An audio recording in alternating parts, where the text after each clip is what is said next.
Hello guys, welcome back to our channel. আশা করি সবাই ভালো আছেন। আমিও খুব ভালো আছি। সাগরকে দেবনাথ একটি ব্লগে আপনাদের সবাইকে স্বাগতম জানাই।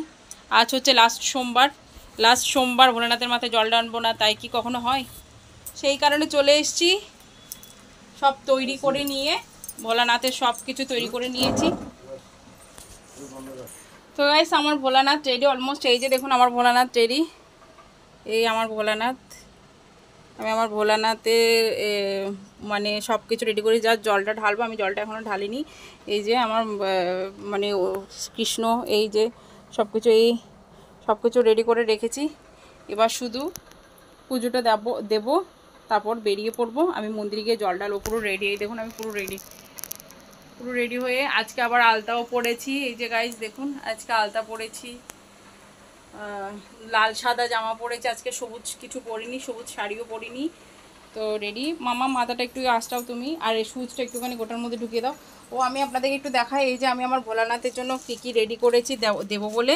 এই যে দেখুন, আমি মালা, এই তো গাইস দেখুন আমি নিজের হাতে মালা করেছি আমরা ভোলানাথকে দেব বলে। এটা বাবা এনেছে মানে এখন তো ফুলগুলো এনেছিল, আমি যা মালাটা গেঁথেছি সুন্দর করে। জানি না ঠিকঠাক হয়নি, আমি জানি মানে ফোটা ফুলগুলো এক সাইড হয়ে গেছে, বেশি না ফোটাগুলো মানে এরকম হয়ে গেছে। যাই হোক, আমি কোনোরকম করে গেঁথে দিয়েছি তাড়াহুড়ো করে। এদিকে নিয়েছি অনেক ফুল, অনেক কিছুই নিয়েছি। নীলকণ্ঠ ফুল নিয়েছি, একটা আমও নিয়েছি। তারপর আবার এই যে পৈতো নিয়েছি, মোমবাতি, ধূপকাঠি, এগুলো তো নিয়েইছি। মালাটাও ঢুকিয়ে নিচ্ছি।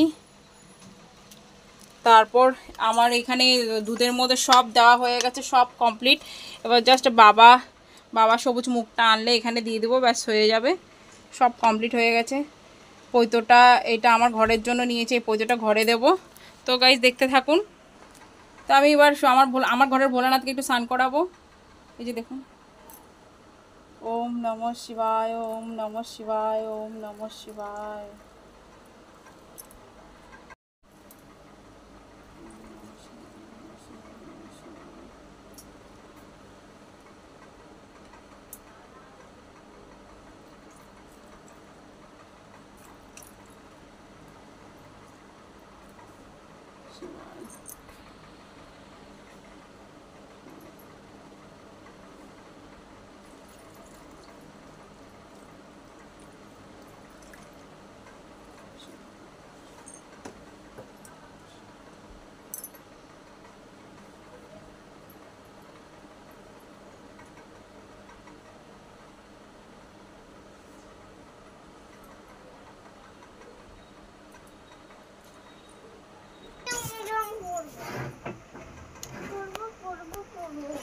তো গাইস আমার পুজো কমপ্লিট, আমার ভোলানাথের পুজো ঘরেরটা কমপ্লিট। এবার বাইরে যাব, তো চলুন।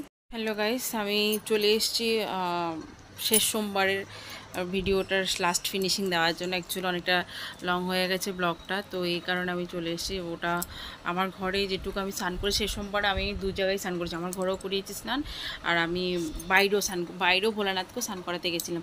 তো আমি আমার ঘরের পুজোটা দিয়েই শেষ করছি এখানটায়। তো অ্যাকচুয়ালি আমি চাইছি না মানে অতটা লং করতে, সেই কারণে আমি দিচ্ছি না। যেহেতু ঘরে বাইরে স্নান করেছি, এটা অনেকটা বড় লং ভিডিও হয়ে যাচ্ছে, আর একটুখানি দিলে তো হবে না। তো ওটাও আমার মনে হয় একটু কেটে দিতে হবে। তো আজকের মতো এখানে বিদায় নিচ্ছি। আমি যে শেষ সোমবার আমি ঘরে স্নান করিয়েছি, সেটা আপনারা ভালো করে দেখুন। আর আমি যে বাইরে স্নান করতে গেছি ভোলানাথকে, সেটা বাবা ভালো করে ক্লিপ নিতে পারেনি। বাবা স্নান করানো ভিডিওটা বাবা নেয়নি। বাবা ভেবেছে ভিডিও হচ্ছে, কিন্তু অ্যাকচুয়ালি ভিডিওটা হয়নি। বাবা মাঝখানের বাটনটা ক্লিক করেনি। বাবা ভেবেছে আমি সব ঠিকঠাক করে দিয়েছি। সেই কারণে শেষ স্নান করানোটা আমি বাইরেরটা আমি দেখাতে পারবো না। তবুও ওই ক্লিকগুলো অনেক বড় হয়ে গেছে, এই কারণে আমি আমার ঘরের স্নানের সাথে আমি অ্যাড করতে পারলাম না। আমার ঘরের স্নানটা শেষ সোমবারে আমি কীভাবে করেছি সেই ব্লগটা আমি করেছি, সেটা দেখতে থাকুন। আর বাইরের ব্লগটা নিয়ে আমি নেক্সট টাইম সেটা আমি আপনাদেরকে আবার দেখাবো। তো চলুন গাইস, দেখতে থাকুন আমার দেখতে থাকুন, মানে দেখে অবশ্যই কমেন্ট করে জানাবেন জানাবেন কেমন হয়েছে, কেমন লেগেছে আমার শেষ সোমবারে বাবাকে স্নান করানোটা। বেশি বেশি করে শেয়ার করে দেবেন গাইস। আর একটু যদি ভালো লেগে থাকে অবশ্যই কমেন্ট করে জানাবেন। আর আপনারা কে কোথা থেকে দেখছেন অবশ্যই কমেন্ট করে জানাবেন। আমি বলতে ভুলে গেছিলাম, আমি ইদানিং একটু অনেক কমেন্টই আসছে, আমি কমেন্টগুলো পড়ছি কিন্তু আমি নামগুলো অ্যাকচুয়ালি ভুলে গেছি। অনেকেই কমেন্ট করছেন, আমাকে অবশ্যই কে কোথা থেকে কমেন্ট করে মানে কমেন্ট করছেন আমাকে একটুখানি কমেন্টে জানাবেন যে কোনখান থেকে কোথা থেকে কমেন্ট করছেন, আমার ভিডিও দেখছেন, অবশ্যই কমেন্ট করে জানাবেন। আমি নেক্সট ব্লগে ওনাদের নাম উল্লেখ করার চেষ্টা করব। তো আজকের মধ্যে এখানে বিদায় নিচ্ছি। টাটা গাইস, ভালো থাকবেন, সুস্থ থাকবেন। আর মানে নেক্সট ব্লগ আসার জন্য ওয়েট করবেন, আশা করি সবার ভালোই লাগবে। আর কিছু বলেন, আর আমার পেজটাকে একটু ফলো করে দেবেন, ফেসবুক পেজটাকে আর ইউটিউব চ্যানেলটাকে সাবস্ক্রাইব করে দেবেন। রাধে রাধে।